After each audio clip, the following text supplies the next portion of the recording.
이제 오늘 우리에게 주신 하나님의 말씀 함께 읽겠습니다. 우리에게 주신 하나님의 말씀은 누가복음 18장 22절부터 27절까지의 말씀입니다.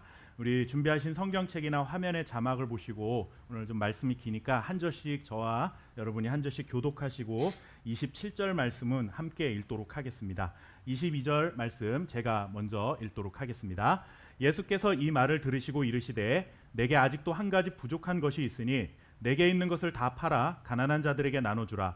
그리하면 하늘에서 내게 보화가 있으리라. 그리고 와서 나를 따르라 하시니 그 사람이 큰 부자 힘이 근심하더라.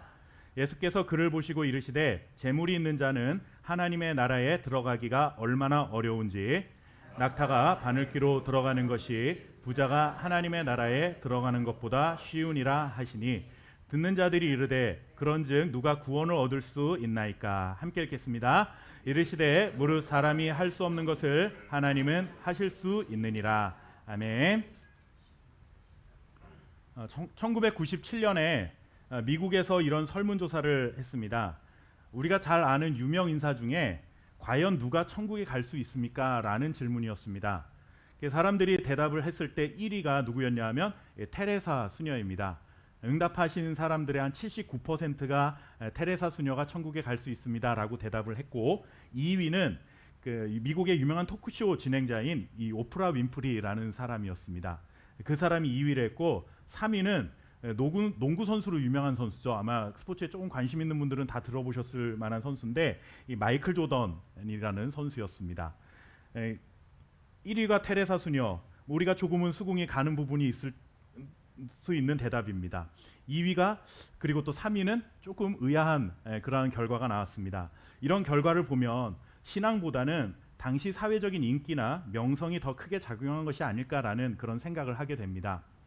그런데 흥미로운 것은 1위를 한 테레사 수녀가 79%의 어떤 응답을 받았는데 그 사람보다 더 많은 지지를 받은 사람이 있습니다.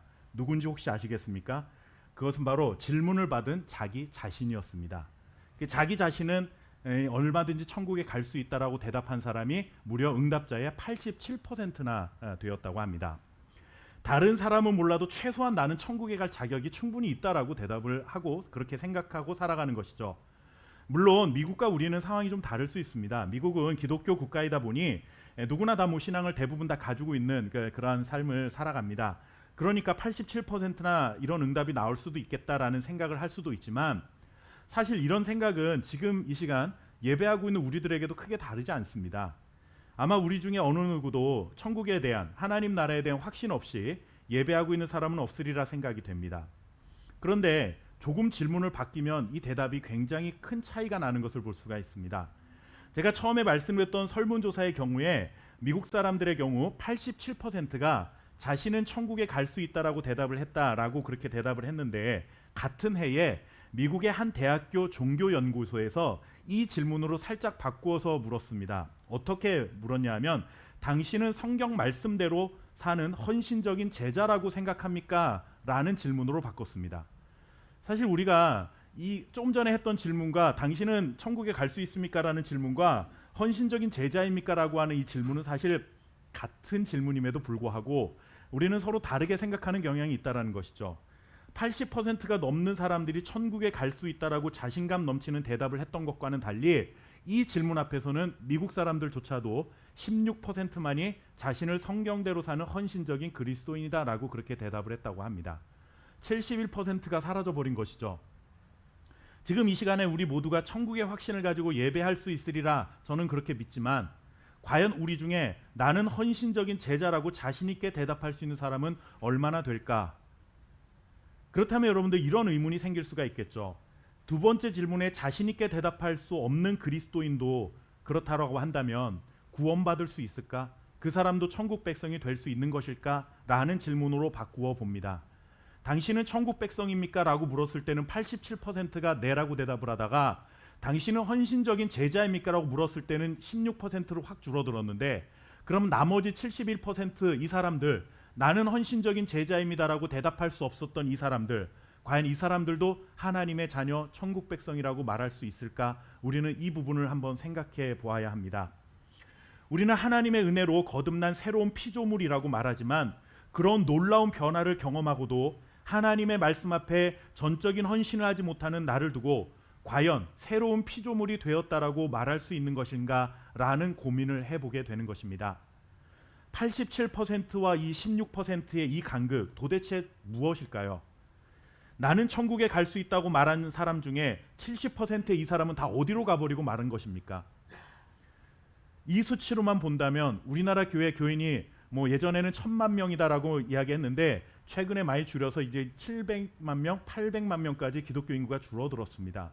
뭐 계산하기 쉽게 1000만 명이라고 생각해 보아도 그 중에 약 70%에 해당되는 사람들, 그 사람들은 과연 천국 백성이라고 교회를 다닌다고 해서 천국 백성이라고 감히 말할 수 있는 사람일까라는 고민이 생겨날 수밖에 없다라고 하는 것입니다. 오늘 본문 말씀에서도 구원, 이 영생의 문제로 고민하고 있는 한 젊은 관원을 만나게 됩니다. 어떤 관원이 예수님을 찾아옵니다. 그리고 예수님께 이런 질문을 합니다. 예수님, 내가 무엇을 해야 영생을 얻을 수 있습니까? 라고 질문합니다. 이 질문은 조금 바꿔보면 그런 뜻이죠. 하나님 나라에 내가 어떻게 하면 들어갈 수 있습니까? 라는 질문이었습니다. 그런데 예수님은 어려서부터 율법을 잘 지켜온 이 관리에게 너는 영생을 얻었다, 이미 율법을 잘 지켰으니 영생을 얻었다라고 말씀하지 않으시고 그에게 너는 오히려 부족한 것 한 가지가 있다라는 말씀을 하십니다. 뭐가 부족하다라고 하는 것일까요? 마치 우리는 이 말씀을 잘못 이해하면 10가지를 잘하다가 딱 한 가지 부족하면 그 부족한 것 한 가지 때문에 우리가 하나님의 나라에 들어갈 수 없다라고 하는 것처럼 이해하게 되는 경향이 있습니다. 그렇게 돼버리면 하나님은 완벽한 사람을 기다리고 계시고 그런 사람을 찾고 계신다라는 결론으로 엉뚱한 방향으로 이 이야기가 갈 수가 있죠.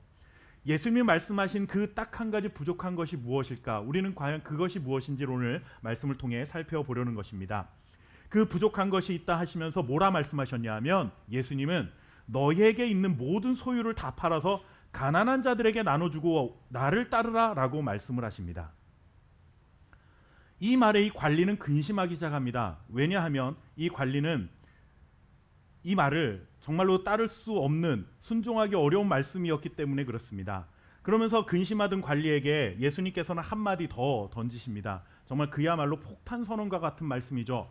우리가 읽었던 말씀인데 다시 한번 우리 누가복음 18장 24절 25절 말씀을 다시 한번 읽어보도록 하겠습니다.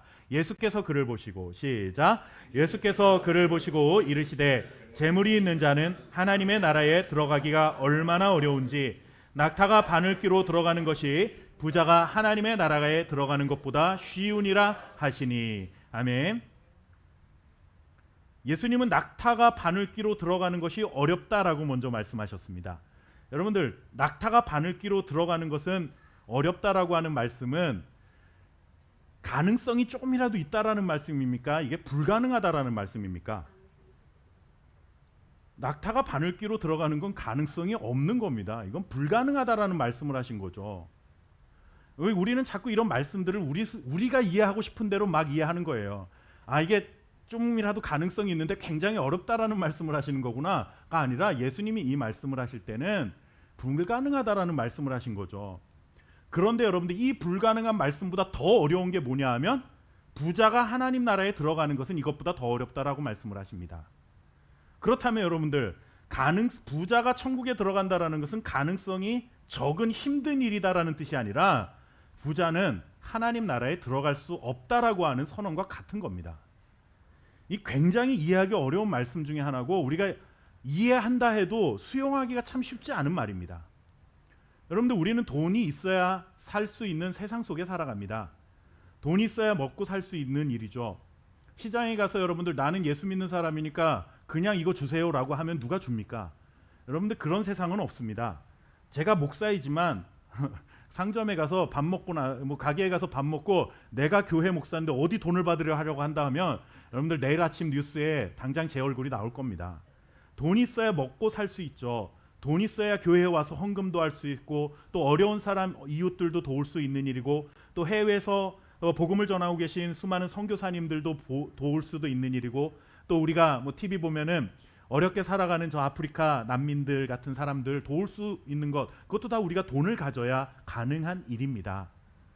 더더군다나 우리는 물질의 축복이란 말 굉장히 좋아합니다. 하나님 잘 믿으면 물질의 축복 받을 것이다. 이런 우리가 소유한 재물을 하나님께서 내려주신 복이다라고 여기며 그렇게 우리가 살아가고 있지 않습니까? 그리고 나에게도 그런 복을 달라고 또 기도도 합니다. 그런데 그와 같이 생각을 하고 신앙생활하는 사람들에게 오늘 하나님 예수님께서는 정말 마른 하늘의 날벼락 같은 말씀을 하십니다. 부자는 하나님 나라에 들어갈 수 없다라는 겁니다. 이 말씀을 들은 관리 입장은 여러분들 굉장히 힘들었습니다. 왜냐하면 어려서부터 계명을 다 지키며 살아왔다라고 나름 신앙에 자신이 있었던 사람이었습니다. 이 사람은 사실 영생을 얻을 수 있는 방법을 몰라서가 아니라 자신이 그런 사람으로 인정받고 싶어서 예수님께 이 질문을 던진 사람이었습니다.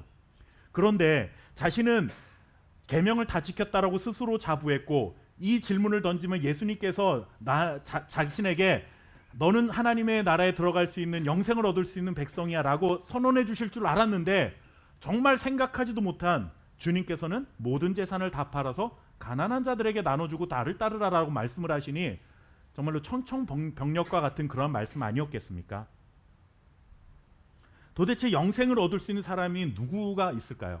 우리도 오늘 매주같이 예배를 드리고 하나님의 말씀대로 산다고 사는데 우리는 과연 이 말씀 앞에서 천국 백성이 될 수 있을까? 하나님 우리 스스로 묻으면 야 우리도 하나님 나라에 들어갈 수 없는 것 아닐까라는 생각이 들 수 있습니다. 이 말씀을 들을 때 그런데 우리는 우리 스스로 이렇게 위안하죠. 나는 부자가 아니야. 나 부자 아니니까 나는 천국 백성 갈 수 있어 라고 그렇게 안심하는 마음을 가질 수도 있습니다. 그런데 여러분들 우리나라 사람들 중에 과연 당신 부자입니까? 라고 물었을 때 나는 부자입니다 라고 스스로 대답할 수 있는 사람은 과연 누가 있겠습니까? 부자라는 이 개념 자체가 우리에게 오늘 예수님 말씀하신 도대체 이 부자라는 개념이 무엇인지 우리가 먼저 좀 이해해야만 이 말씀이 이해가 되는 것입니다. 우리는 이런 말씀을 들을 때 나는 부자가 아니기 때문에 나는 천국 백성 될 자격이 있어. 이런 스스로 우리는 이런 식으로 안심을 한다라는 것이죠. 우리는 중산층이야. 서민이야. 난 부자 아니야. 이런 마음 여러분들 부자 아니면 그러면 천국 갈 수 있다라는 말일까요? 부자가 아니라고 쳐봅시다. 그렇다면 그 다음에 하셨던 말씀 모든 소유를 다 팔아서 가난한 자를 주라는 이 말씀은 도대체 어떻게 해결을 해야 하겠습니까? 만약에 100억의 자산을 가지고 있는 사람이 당신은 부자니까 하나님 나라에 못 들어갑니다. 돈이 하나도 없는 사람 입장에서는 위로가 되겠죠. 아 그래 나는 돈이 없으니까 갈 수 있어. 근데 그 다음 말씀 100억을 다 하나의 사람들한테 나눠주고 나를 따르라 하고 하신 말씀은 부자들에게만 해당된 말씀이 아니라 모든 예수님을 믿는 자들에게 해당되는 말씀이라고 한다면 내가 내 수중에 돈 10,000원만 있어도 그것조차도 가난한 자들에게 주고 와서 주님을 따라야 한다라는 말씀으로 듣는다면 여러분들 여기서 말하는 부자는 돈을 많고 적고 간에 상관없이 뭔가 주님이 하시고 싶은 의도가 이 말씀 속에는 숨겨져 있다라는 사실을 우리는 알아야 한다라는 것입니다. 관리는 평생 하나님의 계명을 지켜온 그것 때문에 자신은 구원받을 수 있으리라 스스로 생각을 했던 것이죠. 그러나 주님께서는 그에게 그것 때문에 천국에 갈 수 있는 것은 아니다라는 말씀을 하신 겁니다.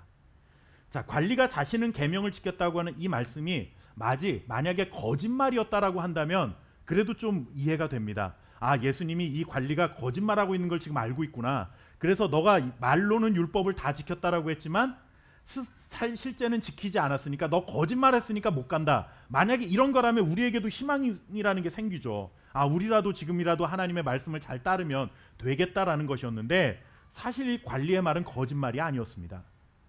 그는 계명을 나름대로 잘 지켜왔던 신실한 신앙인이었습니다. 다른 사람은 몰라도 나는 천국에 갈 수 있다라고 대답해도 괜찮은 정도의 그런 어떤 자격을 갖춘 사람이었습니다.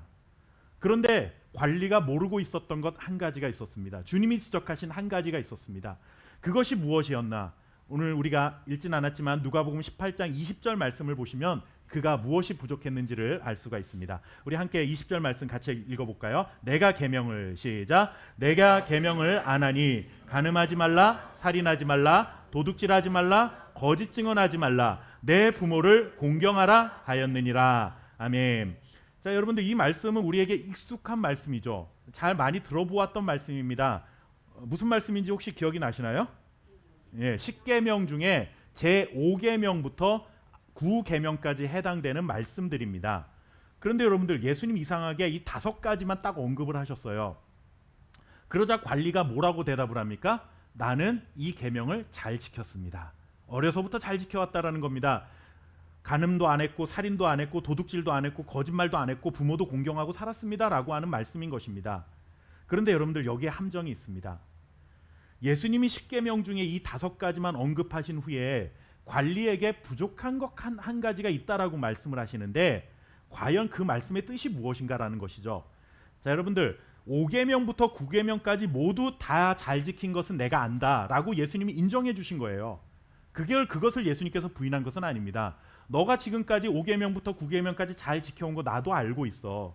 그런데 그렇게 5계명부터 9계명까지의 말씀들을 다 지키고 잘 지키고 살아왔다면, 그리고 영생을 얻기 원한다면 나머지 계명도 잘 지켜야 한다라고 하는 말씀이 이 말씀 속에는 숨겨져 있는 것입니다. 나머지 계명이 무엇인지 혹시 여러분들 기억하실까요? 첫째는 나 외에 다른 신들을 두지 말라라고 하는 것이고, 두 번째는 우상을 만들지 말라는 것이고, 세 번째는 하나님의 이름을 망령되게 부르지 말라라는 것이고, 네 번째는 안식일을 거룩히 지키라 하는 것입니다. 그리고 마지막 10번째 계명이 무엇인가 하면 내 이웃의 집을 탐내지 말라라고 하는 것입니다. 자, 그러면 여러분들 마지막 10번째 계명은 조금 성격이 다르지만 그 앞에 4가지, 나 외에 다른 신을 두지 말라, 우상을 만들지 말라, 여호와의 이름을 망령되이 부르지 말고 안식일을 거룩히 지키라라고 하는 이 4가지의 계명은 다 어떤 성격의 계명들인가 하면 하나님과 우리와의 믿음의 관계를 온전하게 세워주기에 꼭 필요한 아주 필수적인 계명들 4가지를 언급하신 것입니다.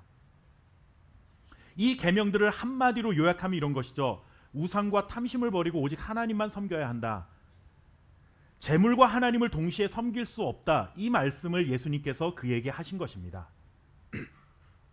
그렇다고 한다면 너의 모든 소유를 다 팔아서 가난한 자들에게 주고 나를 따르라 하신 이 주님의 말씀은 내가 어려서부터 지켜왔던 이 5가지 계명뿐만 아니라 나머지 계명도 잘 지켜야 하는데, 너는 그 5계명부터 9계명까지는 잘 지켰지만 나머지 1부터 4계명까지 하나님과 너와의 관계 속에서 이 지켜야 될 계명들이 제대로 지켜지지 않았다라고 하는 그것 한 가지가 부족하다라는 말씀을 예수님께서 하신 것입니다. 이 말씀 앞에 관리는 고민하기 시작한 거죠. 내가 다른 사람들을 해한 일도 없고 다른 사람들에게 피해를 준 적도 없고 부모를 공경하고 살아왔고 나름대로 나는 괜찮은 사람이고 내 인생에 나는 노력하면서 나름대로 성공이라는 자리에 올라왔는데 내가 뭘 잘못했냐라는 것입니다. 그런데 주님께서는 그에게 너가 지금까지 살아온 그 인생이 잘못되었다라고 말씀하신 것이 아니라 그렇게 살아오는 동안 너가 잊고 있는 것 한 가지, 중요한 것 한 가지가 있어. 그게 뭐냐면 너의 인생의 주인이 하나님이라는 사실을 너는 잊고 있었다라는 사실을 그에게 말해주고 있는 것입니다. 그는 물질을 자신의 주인으로 삼고 있었던 것이죠. 물질이 많았기 때문에 주님의 말씀 앞에 고민했다고 전하고 있는데, 반대로 여러분들 물질이 적었다면 고민하지 않았을까요? 나에게 100만 원이 있어요. 어떤 사람은 10억이 있어요. 10억 있는 사람한테 너 그거 다 가난한 자들에게 나눠주고 나를 따르라 하면 100만 원을 가지고 있는 사람보다는 훨씬 더 고민이 클 겁니다. 여러분들, 우리가 이런 말씀들을 자꾸 물질의 많고 적음의 양적인 개념으로 이해해서는 안 된다는 것입니다. 물질의 양과 상관없이 하나님이 아닌 물질이 그 인생의 주인이 되어버린 사람은 그것이 100억이 됐든 100만 원이 됐든 10만 원이 됐든 단돈 10,000원이 됐든 이것이 있어야만 나는 살 수 있다라고 그 물질을 움켜쥐는 자는 누구라도 부자라는 겁니다. 여기서 주님께서 말씀하신 부자는 하나님을 전적으로 의지하지 않는 모든 사람들을 말하는 것입니다. 하나님을 의지하지 않는데 너가 아무리 훌륭하고 선하게 살아오고 아무리 너가 사회적인 성공을 거두었다 할지라도 너에게 있고 있는 한 가지, 하나님이 주인된 인생을 살지 못한다면 너 그거 다 허망한 거야. 너가 쥐고 있는 그 한 가지를 내려놓고 하나님을 따를 수 있겠느냐라고 예수님 물으신 것이죠. 그렇기 때문에 나는 부자가 아니야, 우리가 아무리 생각해도 우리가 이 말씀 앞에 자유로울 수 없는 이유가 바로 여기에 있는 겁니다. 예수님께서는 본문에 나오는 이 관리의 인간성을 문제 삼지 않았습니다. 너 사람 생겨먹은 게 왜 그 모양이냐? 그가 이웃들에게 해를 끼치면서 신앙은 좋은 척하는 이중적인 모습으로 살아온 사람이라는 흔적도 없습니다. 너는 교회 와서는 하나님 앞에 와서는 그렇게 착하게 척하면서 남들한테는 그렇게 해야 못되게 살잖아. 예수님이 그 말씀하신 거 아니죠. 아니면 그가 모은 재산이 내가 알지만 부정적인 방법으로 너 재산 모은 거 내가 알아. 여러분들 예수님께서 그거 문제 삼은 것이 아닙니다. 물론 이런 말씀들을 들을 때 여러분들 그래도 되는구나라고 엉뚱하게 이해하시면 안 됩니다. 예수님의 저의 말씀의 핵심은 예수님이 그런 것을 지금 문제 삼고 있는 것은 아니다라는 것입니다. 그는 성실하게 나름대로 살아온 사람입니다. 주님도 인정하신 5가지 계명은 잘 지켜온 사람입니다. 착한 사람이죠, 우리가 말하는. 그리고 마태복음에 이 사람을 여러분들 청년이라고 부르고 있는데, 그렇다고 한다면 나이가 보통 한 20, 30대 정도 되는 그런 사람이었겠죠.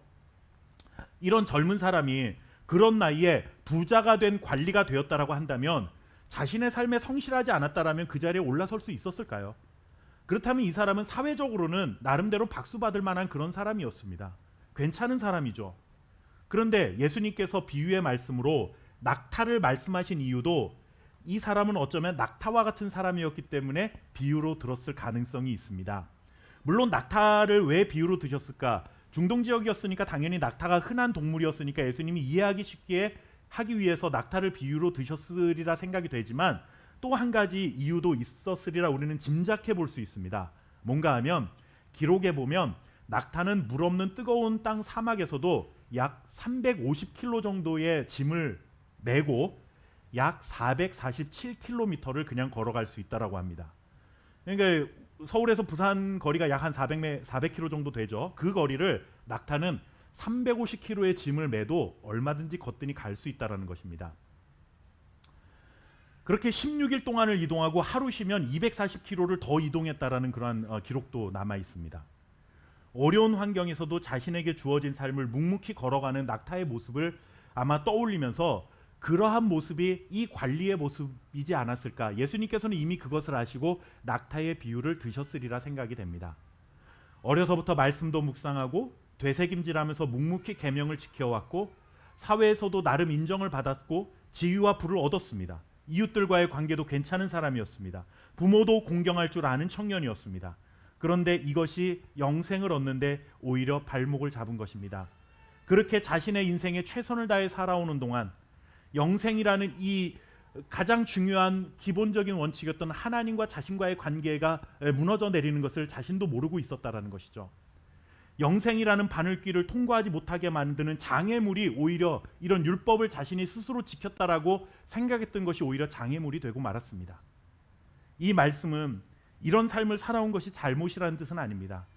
기독교인들은 하나님을 믿기 때문에 자신의 삶에 노력하지 않아도 된다라는 말씀을 드리려는 것은 아닙니다.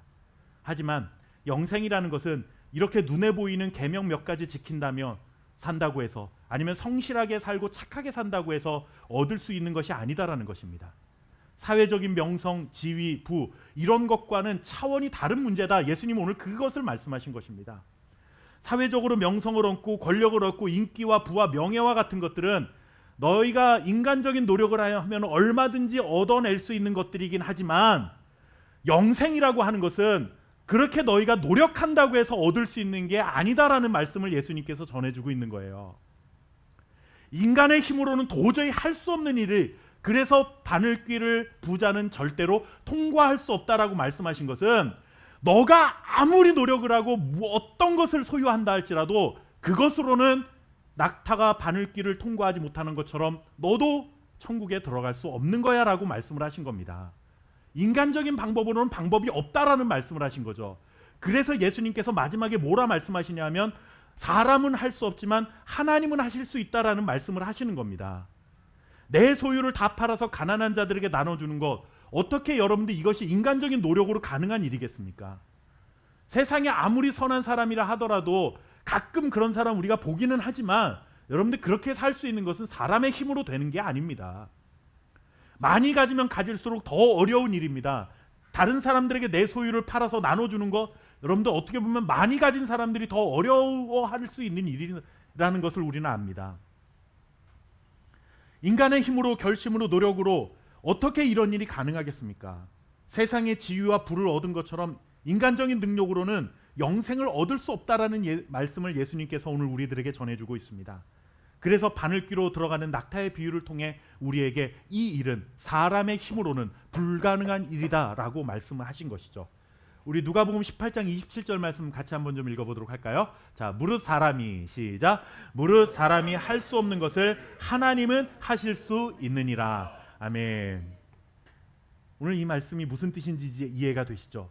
우리는 성경을 읽다가 이런 말씀들 앞에 거는 다 잘라먹고 27절 말씀만 기억하면서 뭐라고 해요? 내가 할 수 없는 건 하나님이 다 하실 수 있습니다. 주여 믿사오니 나를 통해서 기적과 같은 일을 이루시옵소서.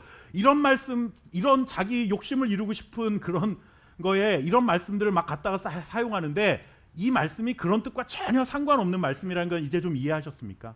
이 말씀 무엇입니까? 영생은 사람이 할 수 있는 일이 아니야. 하나님의 나라에 들어간다는 것, 그거 사람의 노력으로 할 수 있는 게 아니라 오직 하나님만 하실 수 있는 일이다. 그 이야기하고 있는 겁니다. 어떻게 자신의 소유를 다 팔아서 가난한 자들에게 나누어 줄 수가 있겠습니까? 종종 방송을 듣다 보면 외국인 노동자들이나 정말 어려운 이웃들을 목사님이 그런 사람들을 대상으로 목회하시는 목사님들을 이렇게 가끔 TV에서 보는 경우들이 있어요. 아니면 방송에서나. 와, 어떻게 저렇게 사실 수 있을까라는 생각이 듭니다. 같은 목사지만 솔직히 부끄럽습니다. 우리 교회가 요 사거리에 한 3, 4시쯤 되면 오후에 되면 중고등학생들이 정말 많이 왔다 갔다 합니다. 학교가 근처에 있기 때문에 그래요. 근데 그 학생들을 보면서 야, 저 학생들이 우리 교회에 많이 나왔으면 좋겠다라는 생각을 하면서도 막상 그들이 와서 우리 교회에서 공부하다 좀 얼마든지 자유롭게 공부하다 가라. 스터디 카페 안 가도 되니까 여기서 교회에서 준비한 음료도 마시고 무료로 내가 개방할 테니 와, 제가 그런 거 할 수 있을까? 돈이 문제가 아니라 그 요즘 중고등학생들 알잖아요. 여러분들 이해하기가 쉽지 않습니다. 걔네들의 삶의 모습이 이해하기가 쉽지가 않아요. 말 한마디도 이렇게 얘기하다 보면 혈압이 막 오르잖아요, 우리가. 그런데 그런 아이들이 막 아무 상관도 없는 애들이 와서 우리 교회 와가지고 막 사용하고 정리도 안 해놓고 지저분해놓고 막 이런 생각을 하면 그런 말 그렇게 기회를 제공하는 게 정말 쉽지가 않아요. 그런데 여러분들 생판 모르는 다른 사람들을 데려다가 먹이고 입히고 그것도 자신의 어떤 후원을 받는다 하더라도 그런 헌신과 노력으로 살아가시는 목사님들 보면 저는 솔직히 그런 분들에 비하면 너무나 편안하게 목회하고 있는 거라고 생각이 듭니다. 창피하죠. 여러분들 어떻게 그게 가능하겠습니까? 이게 사람의 노력으로 됩니까? 그게 사람의 힘으로 안 되는 일이잖아요. 돈 있다고 되는 일 아닙니다. 그거. 이거는 오직 하나님의 은혜를 정말로 하나님의 은혜를 진하게 경험한 자만이 할 수 있는 일들이라 저는 생각을 합니다. 그런 면에서 저는 제 자신이 아직도 제가 하나님의 은혜를 매주마다 설교하고 있으면서도 나도 아직 잘 모르는구나 라고 스스로 생각할 때가 참 많습니다. 자기 인생의 주인이 하나님인 사람만 가능한 일입니다. 이거. 물질이 많고 적음과 상관없이 물질이 주인인 사람은 절대로 이런 일들 할 수 없습니다.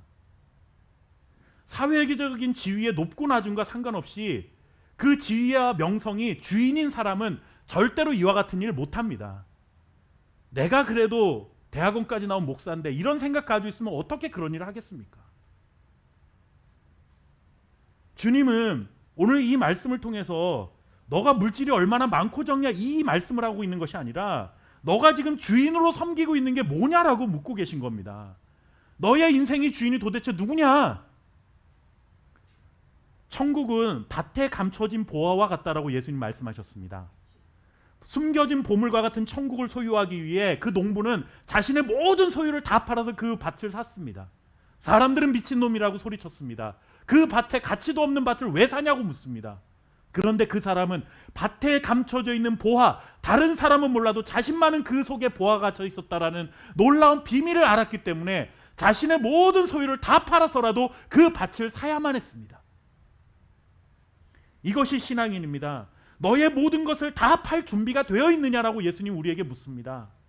당신의 인생의 소유권은 누구에게 있습니까? 정말 주님에게 있습니까? 당신은 여전히 무엇을 쥐고 있는 것 아닙니까? 라고 우리에게 묻고 있는 말씀입니다.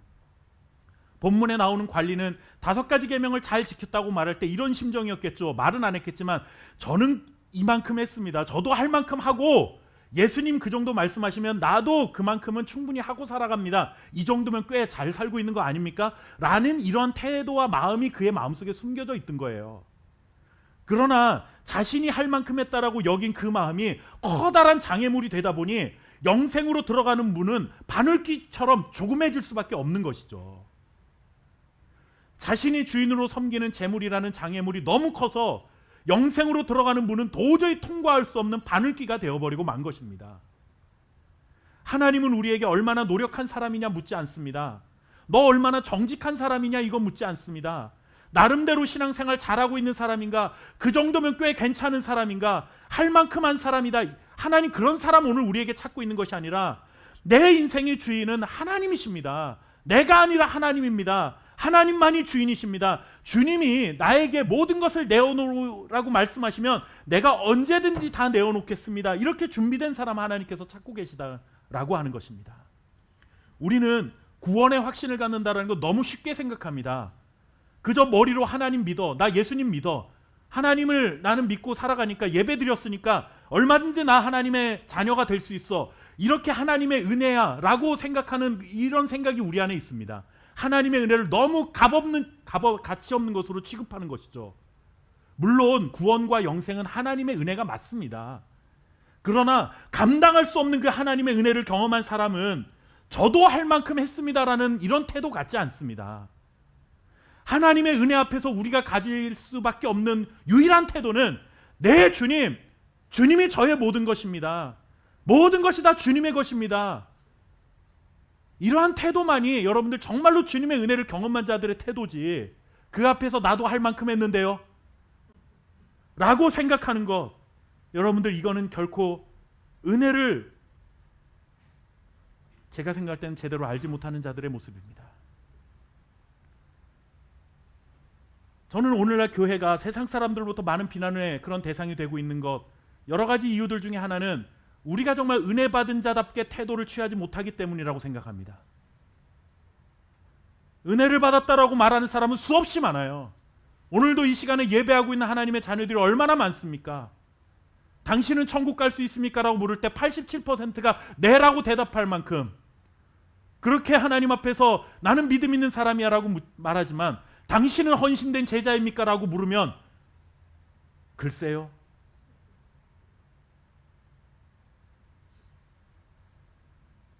우리를 이러한 사람으로 만드는 것, 그래서 하나님의 힘으로 결코, 사람의 힘으로는 결코 소유할 수 없는 영생을 주시는 것, 이것은 오직 하나님이라는 사실을 믿고 내 인생의 주인은 하나님입니다 고백하고 엎드리며 하나님 모든 것이 하나님의 은혜입니다 라고 고백할 수 있는 자만이, 여러분들 나는 신실한 제자입니다 라고 대답할 수 있는 16% 아닐까요? 여러분들 나는 천국에 갈 수 있다라고 대답하는 87%가 아니라 나는 헌신된 제자입니다라고 대답할 수 있는 16%가 될 수 있는 그러한 하나님의 신실한 자녀, 예수 그리스도의 신실한 제자로 살아가는 저와 여러분 될 수 있기를 주님의 이름으로 축원합니다. 기도하겠습니다. 우리 삶의 주인은 하나님이심을 믿습니다. 하나님, 예수님을 믿는 그 순간 우리는 예수님의 제자가 되었다라는 사실을 우리는 까맣게 잊고, 예수님을 믿는다는 것과 예수님을 전적으로 따른다는 예수님의 제자가 된다는 것을 분리해서 생각하는, 그렇게 생각하고 싶은 우리의 신앙의 나태함들이 있습니다. 하나님 아버지, 우리가 예수님을 믿고 하나님의 자녀가 되었다는 것은 곧 신실한 주님의 제자로 부름받았다라는 사실을 우리가 인정하고, 언제나 나의 모든 소유가 주님의 것임을 믿고 주님께 정말로 한량없는 은혜를 받은 자답게 언제나 주님, 모든 것이 주님의 은혜요 하나님의 것입니다 고백할 수 있는 믿음의 사람들이 될 수 있도록 축복하여 주시옵소서.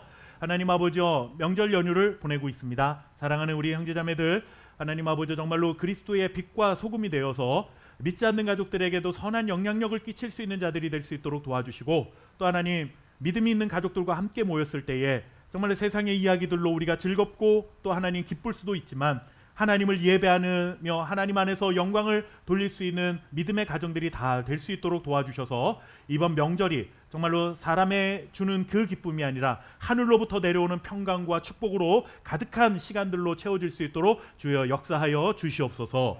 아버지 하나님, 명절 연휴에 우리 마냥 기쁘고 행복하고 싶지만 여전히 인생의 여러 가지 고민들과 염려들로 인해서 우리의 마음이 무겁기도 합니다. 하나님 아버지여, 정말 언제나 우리의 무겁고 수고한 짐을 다 주님 앞에 내려놓고 하나님이 주시는 가볍고 쉬운 멍에를 메라 말씀하셨던 그 말씀을 기억하고 주님 안에서 참 평안을 얻을 수 있는 우리의 삶이 될 수 있도록 주님 우리와 함께하여 주옵소서.